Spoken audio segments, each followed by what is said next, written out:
किशनगढ़ गांव में कीर्ति अपने बेटे दिवाकर और बहू अंशु के साथ रहा करती थी।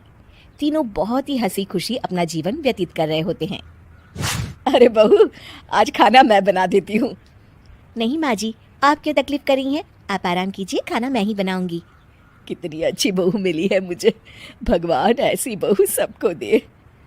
सब कुछ ठीक चल रहा होता है कि एक दिन गलती से अंशु हंसने वाली दवा खा लेती है। बस उस दिन से सब कुछ बदल जाता है। अरे बहू, मेरे घुटनों में बहुत दर्द हो रहा है, जरा बाम तो दे दे। अरे बाम लगा कर क्या करोगी माँ जी? मैं पाँव दबा देती हूँ। अरे एक तो मुझे पाँव दर्द हो रहा है, ऊपर से तुम हंस रही हो। आई एम सॉरी माँ जी। अरे फिर से हंस रही है, जा तू मेरे कमरे से, मुझे तुझसे बात नहीं करनी। हे भगवान, ये क्या हो गया? माँ जी क्या सोचेगी? 2 दिन बाद कीर्ति घर में किटी पार्टी रखती है। उसकी सभी सहेलियां घर आने वाली होती हैं। अरे बहू, मेरी कुछ सहेलियां आज दोपहर को घर आने वाली है, आज कुछ खाने में अच्छा सा बनाना। सहेलियां? क्यों, मेरी सहेलियां नहीं हो सकती क्या? तुम फिर से हंस रही हो। नहीं माँ जी, मैं हंस नहीं रही हूँ। अरे फिर से हंस रही हो और बोल रही हो कि हंस नहीं रही। नहीं माँ जी, मैं तो तुम जाओ मेरे सामने से और किचन का काम कर लो, जाओ। दोपहर को कीर्ति की सभी दोस्त खाने पर आ जाती हैं। अरे वाह, घर तो बहुत सुंदर सजाया है कीर्ति। अरे मैंने कहा, ये सब तो मेरी बहू का कमाल है। अरे वाह, बड़ी गुनी है तुम्हारी बहू तो। हाँ हाँ, खाना भी अच्छा बनाया है। हाँ, बहुत ही गुनी है। तो हमको नहीं मिलवाओगी क्या, या छुपा कर रखोगी अपनी हीरे जैसी बहू को? अरे नहीं नहीं, अभी बुलाती हूँ। अंशु, ओ अंशु, बहू रानी। अंशु बाहर आती है। जी माँ जी। बहू, ये सब मेरी सहेलियां हैं, मिलो सबसे। नमस्ते आंटी। नमस्ते बेटा, बहू तो बहुत अच्छी मिली है तुमको, किस्मत वाली हो तुम। किस्मत वाली?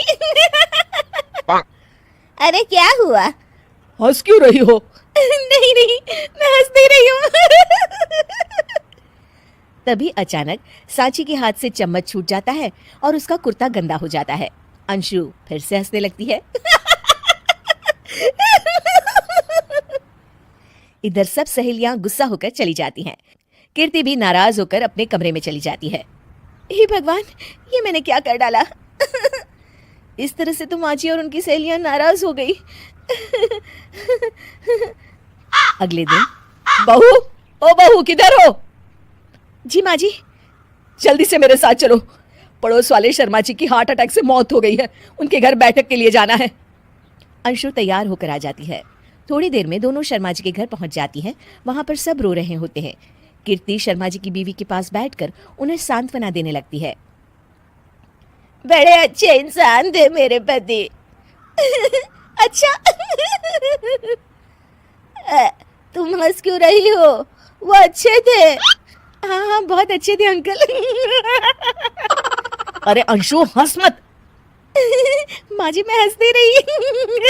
मैं तो आंटी जी को बस दिलासा दे रही थी। सब औरतें अंशु की इस हरकत से हैरान हो जाती हैं। कीर्ति भी बहुत शर्मिंदा होती है और वो अंशु को लेकर फटाफट घर लौट आती है। अंशु, क्या हो गया है तुझे? हंस क्यों रही थी तू वहां पर? नहीं माँ जी, मैं तो बस।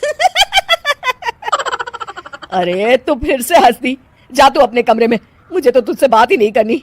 मेरा बेटा ही तुझसे बात करेगा अब। रात को जब दिवाकर घर लौट आता है तो कीर्ति दिवाकर को सब कुछ बताती है।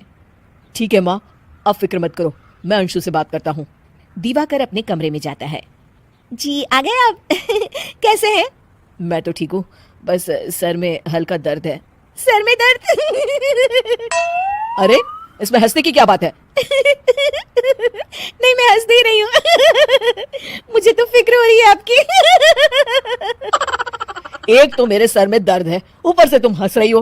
अरे कैसे समझाऊं मैं आपको? मैं हंस नहीं रही।